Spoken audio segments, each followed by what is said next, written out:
ทุกคนไผ่เคยได้ยินตำนานเรื่องเล่าเมืองลับแลอยู่สปป.ลาวเฮาบ่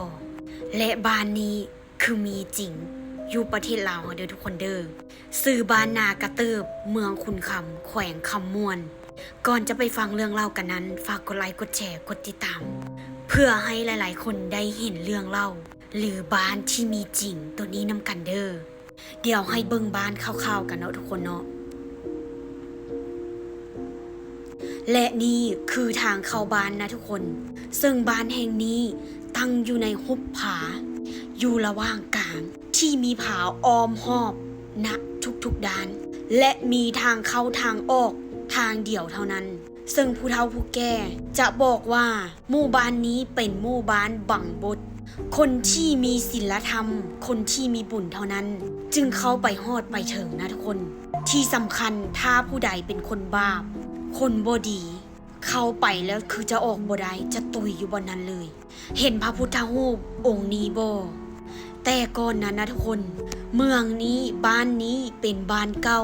ที่มีมาแต่ดึกดำบรรพ์แต่ตั้งแต่สมัยพญาสีโคตรตะบองพุทธคนและพระองค์นี้และในบ้านนี้ยังมีเรื่องเล่าอีกว่าเคยถูกกลุ่มคนบ่ดีมาลักเอาเครื่องของมีค่าแต่ดึกดำบรรพ์บ่ว่าจะเป็นพระ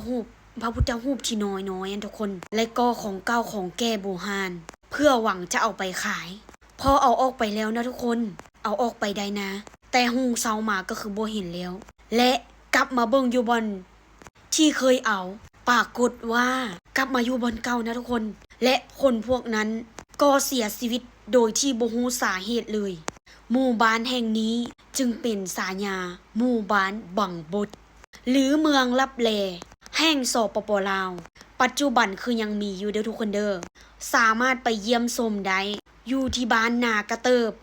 เมืองคุณคำแขวงคำม่วนของสปป.ลาวและทางเข้าน่ะคือละอิดละเอียวและยากแฮงเข้าไปแล้วเจ้าจะรู้ว่ามนต์ขลังของบ้านลับแลหมู่บ้านลับแลหรือเมืองบังบดเป็นแบบใด